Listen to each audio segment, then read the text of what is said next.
যদি কখনো এমন হয় আপনি একটি প্লেনে করে ভ্রমণ করছেন আর ওই প্লেনটি তার কিছুক্ষণ পরেই ক্র্যাশ করেছে, তখন কেমন হবে?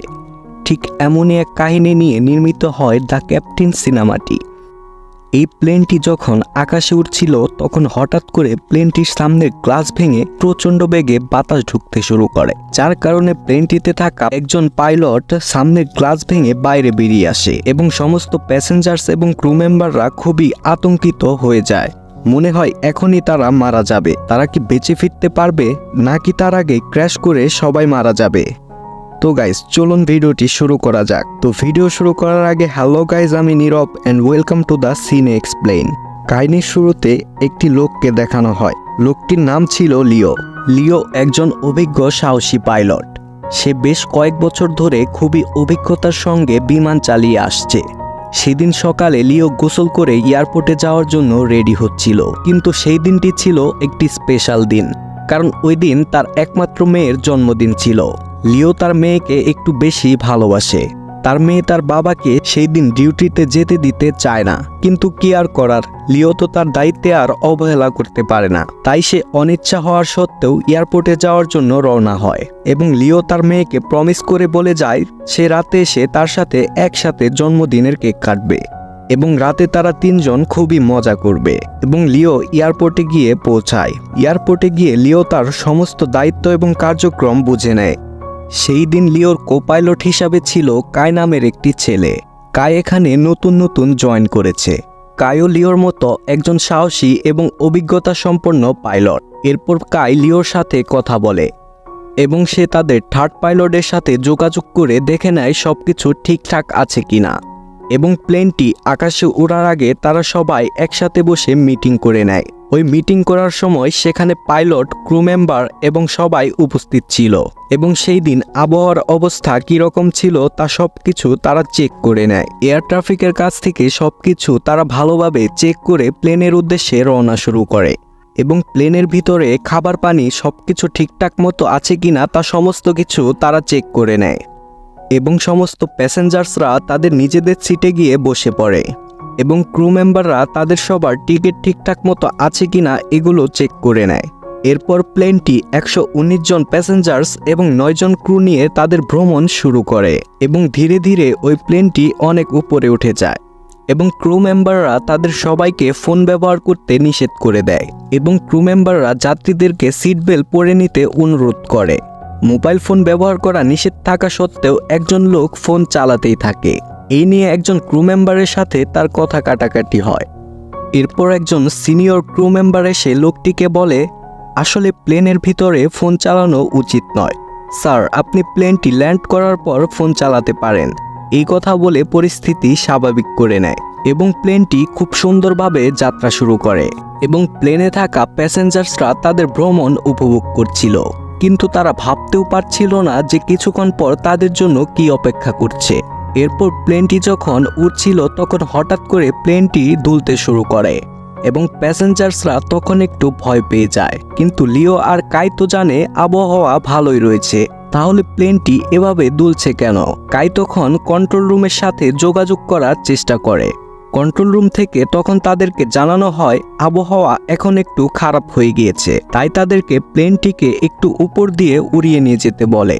লিও তাদের কথা মতো প্লেনটিকে একটু উপরে নিয়ে যায়। এরপর বাতাসের বেগ একটু কম হওয়ার কারণে প্লেনটির পরিস্থিতি স্বাভাবিক হয়ে যায় এবং ক্রু মেম্বাররা তখন যাত্রীদেরকে খাবার দেয় এবং পরিস্থিতি স্বাভাবিক দেখে ককপিটে বসে লিও এবং কাই কথা বলতে থাকে। এরপর হঠাৎ করে তারা দুজন একটি বিকট আওয়াজ শুনতে পায় এবং তারা সামনে লক্ষ্য করে দেখতে পায় সামনে উইন্ডশিটের গ্লাস ভেঙে গিয়েছে এবং তারা বুঝতে পেরে যায় পরিস্থিতি এখন খারাপ হতে চলেছে। এরপর তারা কন্ট্রোল রুমের সাথে যোগাযোগ করে। তখন তারা জানায় প্লেনটিকে আরও উপরে উড়িয়ে নিয়ে যেতে। ঠিক ওই মুহূর্তেই সেখানে অনেক জোরে শব্দ করে সামনে গ্লাসটি ভেঙে কাই প্লেনটির সামনে এসে পড়ে এবং প্রচণ্ড বেগে বাতাস আসার কারণে তারা সামনে ঠিকঠাক মতো দেখতে পাচ্ছিল না এবং বাতাসের বেগ ঠিকমতো সহ্য করতে না পারার কারণে কাইয়ের শরীরের অর্ধেকটা বাইরে বেরিয়ে যায় এবং লিও তার সমস্ত শক্তি দিয়ে কাইকে ধরে রাখে যাতে সে সিটকে পড়ে না যায়। তখন কাইয়ের জীবন মরণ যুদ্ধ চলছিল। লিও যদি কোনোভাবে কায়ের হাতটা ছেড়ে দেয় তাহলে সে নিশ্চিত মারা যাবে। এদিকে প্লেনের কাঁচগুলো ভেঙে তাদের দিকে ছুটে আসছিল এবং কাচের আঘাতে প্লেনটির একটি ইঞ্জিনে আগুন ধরে যায় এবং যাত্রীরা তখন বুঝতে পারছিল তাদের সাথে নিশ্চয়ই খারাপ কিছু হতে চলেছে। এদিকে লিও কাইকে খুবই শক্ত করে ধরে আছে যাতে সে ছিটকে পড়ে না যায়। তখন প্লেনটি একটি পাহাড়ের উপর দিয়ে যাচ্ছিল। প্লেনটি যদি একটু এদিক সেদিক যায় তাহলে নিশ্চয়ই পাহাড়ের সাথে ধাক্কা লাগবে। তাই লিও প্লেনটিকে ডান দিকে ঘুরিয়ে নেয় এবং ভিতরে থাকা প্যাসেঞ্জার্সরা সবাই তখন এলোমেলো হয়ে একপাশে চলে আসে এবং প্লেনে থাকা লাগেজগুলো তখন সবার মাথার উপরে পড়তে থাকে। ককপিটের দরজা যেহেতু সবসময় বন্ধ থাকে তাই প্যাসেঞ্জার্সরা কেউই জানতে পারছিল না ভিতরে কি হচ্ছে এবং কন্ট্রোল রুম থেকে তাদের সাথে যোগাযোগ করার চেষ্টা করলেও তারা ব্যর্থ হয়।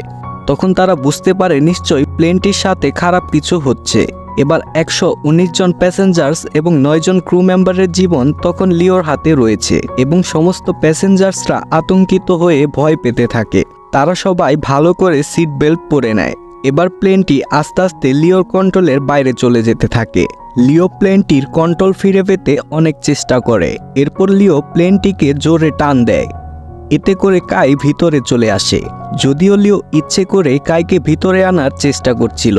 যাই হোক, এরপর লিওর এমন আচমকা টানের জন্য ককপিটের দরজা পুরোপুরি খুলে যায় এবং সামনে থেকে প্রচণ্ড বাতাস আসার কারণে সবকিছু এলোমেলো হয়ে যায় এবং অক্সিজেনের মাস্কগুলো তখন যাত্রীদের সামনে নেমে এসে পড়ে এবং ক্রু মেম্বাররা তখন যাত্রীদেরকে অক্সিজেন মাস্ক পরে নিতে সাহায্য করে এবং ক্রু মেম্বার তাদেরকে বলছিল তারা যেন বেশি আতঙ্কিত না হয়।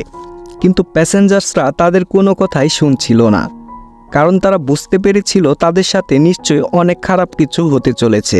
এদিকে লিওর অবস্থা খুবই খারাপ, কারণ সে প্রচণ্ড ঠান্ডায় প্রায় জমে যাচ্ছিল এবং তার কাছে কোনো অক্সিজেন মাস্ক না থাকার কারণে সে নিঃশ্বাস নিতে পারছিল না। এরপর ভিতর থেকে কাই এসে অনেক কষ্ট করে তাকে অক্সিজেন মাস্ক পরিয়ে দেয়। এরপর লিও প্লেনটিকে আস্তে আস্তে নিচে নামাতে থাকে, যার কারণে তারা কিছুক্ষণের জন্য কন্ট্রোল রুমের সাথে যোগাযোগ করতে সক্ষম হয় এবং কন্ট্রোল রুম থেকে তাদের পরিস্থিতি জানতে পেরে আশেপাশের সমস্ত ফ্লাইট ক্যান্সেল করে দেয় এবং সব রানওয়ে খালি করে দেয় যাতে তারা সেখানে ইমার্জেন্সি ল্যান্ডিং করতে পারে এবং তাদের সেফটির জন্য 4টি ফাইটার জেট পাঠানো হয়। এদিকে ফায়ার সার্ভিস এবং সরকারি কর্মকর্তারা রেডি হয়ে থাকে যে কোনো পরিস্থিতি মোকাবেলা করার জন্য এবং সব ফ্লাইট ক্যান্সেল হওয়ার কারণে প্লেনটির পরিস্থিতির কথা ধীরে ধীরে সবাই জেনে যায় এবং যাত্রীদের আত্মীয় স্বজনেরাও তাদের জন্য খুবই চিন্তিত হয়ে যায়। এদিকে লিওর স্ত্রীর কাছেও তার খবরটি পৌঁছে যায়, যদিও তার স্ত্রী কোনো প্রকার চিন্তা করছিল না, কারণ সে জানতো তার স্বামী একজন দক্ষ পাইলট। তাই সে তার মেয়ের জন্মদিনের জন্য খাবার রেডি করতে থাকে এবং সে কোনো প্রকার চিন্তা না করে তার স্বামীর জন্য দোয়া করতে থাকে। এদিকে প্লেনটিকে ল্যান্ড করতে হলে তাদের গতিবেগের চেয়ে বেশি বেগে নিচে নামাতে হবে, কিন্তু পাইলটের কাছে তখন পর্যাপ্ত পরিমাণ অক্সিজেন ছিল না। প্লেনটিকে প্রায় 3000 মিটার নিচে নামাতে পারলে অক্সিজেন পাওয়া যাবে, কিন্তু সেখানে থাকা তিব্বত পাহাড়ের উচ্চতায় ছিল প্রায় 4000 মিটার। লিও জানতো তাদের কাছাকাছি একটি এয়ারপোর্ট রয়েছে, কিন্তু সেখানে ল্যান্ড করতে হলে বিমানটিকে প্রচণ্ড ঝড়ের ভিতর দিয়ে নিয়ে যেতে হবে। এরপর লিও আর কোনো উপায় না পেয়ে ওই ঝড়ের ভিতর দিয়েই যাত্রা শুরু করে। এরপর প্লেনটি চক্রাকারে ঘুরতে শুরু করে। এর কারণ তখন শুধু প্লেনটিতে একটি ইঞ্জিনই চালু রয়েছে। এদিকে প্রচণ্ড বেগে বরফ এবং বাতাস আসার কারণে তারা সামনের কোনো কিছুই দেখতে পাচ্ছিল না এবং প্লেনটিতে থাকা প্যাসেঞ্জার্সরাও আস্তে আস্তে ধৈর্যহারা হয়ে পড়ে। একজন যাত্রী তখন ছিট রেখে উঠে আসে সামনে কি হচ্ছে সেটা দেখার জন্য। তখন সে একজন ক্রু মেম্বারকে ধাক্কা দিয়ে ফেলে দেয়। তখন অন্য ক্রু মেম্বাররা তাকে শান্ত করার চেষ্টা করে এবং তাদের সবাইকে বোঝাতে থাকে এই পরিস্থিতিতে সবার মাথা ঠান্ডা রাখতে হবে এবং তাদের সবাইকে পাইলটের উপর ভরসা রাখতে হবে। ককপিটের ভিতরে লিওর শরীরটা প্রায় জমে যাচ্ছিল।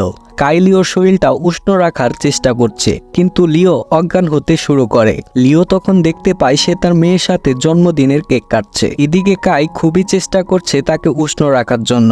লিও তখন প্লেনটিকে কালো মেঘের ভিতর দিয়ে নিয়ে যেতে শুরু করে। কন্ট্রোল রুমের রাডার থেকে তখন প্লেনটিকে দেখা যাচ্ছিল না এবং নিচে থাকা সবাই তাদের জন্য প্রার্থনা করতে থাকে এবং ওই প্লেনটি রাডার থেকে অদৃশ্য হওয়ার কারণে সবাই বুঝে যায় প্লেনটি ক্র্যাশ করেছে, কিন্তু তখনও প্লেনটি চলছিল। লিও তখন চালাকি করে প্লেনটিকে আরো উপরে উড়িয়ে নিয়ে যায়, এতে করে ওই প্লেনটির অবস্থা আরো খারাপ হতে থাকে। লিওর মাথায় তখন 119 জন প্যাসেঞ্জারের কথাই ঘুরছিল, যেভাবেই হোক এদেরকে বাঁচাতে হবে। এরপর আস্তে আস্তে প্লেনটি কালো মেঘের ভেতর থেকে বাইরে আসে এবং যাত্রীরা প্রচন্ড ভয়ে তাদের কাছের মানুষদের জন্য ভিডিও করে রেখে দেয়। তারা ভাবছিল এবার হয়তো তারা নিশ্চিত মারা যাবে। এরপর লিও একটু একটু করে প্লেনটিকে নিচে নামাতে সক্ষম হয়। এরপর তারা কন্ট্রোল রুমের সাথে আবার যোগাযোগ করতে সক্ষম হয়। তখন তাদেরকে কন্ট্রোল রুম থেকে ইমার্জেন্সি ল্যান্ডিং করতে বলে। এরপর তারা সবাই প্লেনটিকে ল্যান্ডিং করার জন্য প্রস্তুতি নিতে থাকে এবং ফাইনালি প্লেনটি মাটিতে নেমে আসে। কিন্তু ওই সাহসী পাইলট লিও তখন চিন্তামুক্ত হতে পারেনি, কারণ ওই রানওয়েটি অনেক ছোট ছিল। লিও প্লেনটিকে থামানোর অনেক চেষ্টা করছিল। অবশেষে রানওয়ের একদম শেষে এসে প্লেনটি থেমে যায়। এমন দৃশ্য দেখে সবাই কান্না করে দেয়। লিও এ পরিস্থিতির জন্য সবার কাছে ক্ষমা চায়। এরপর সমস্ত প্যাসেঞ্জার্স এবং ক্রু মেম্বার তাকে ধন্যবাদ দিয়ে জানায় এত রিস্ক নিয়ে প্লেনটি ল্যান্ড করার জন্য, এবং প্যাসেঞ্জার্সরা তখন বাইরে এসে তাদের আপনজনদেরকে জড়িয়ে ধরে কাঁদতে থাকে এবং লিওর এমন বীরত্বের জন্য সবাই তাকে সাহসী পাইলট উপাধি দেয়। এরপর লিও তার পরিবারকে কল করে বলে সে কিছুক্ষণের মধ্যেই বাসায় আসছে এবং বাসায় এসে সে তার মেয়ের জন্মদিন পালন করবে।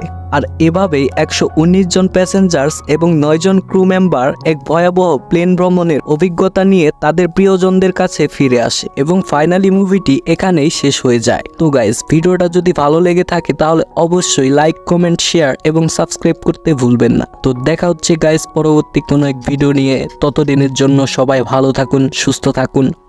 আপনার সময় অনেক অনেক ভালো কাটুক।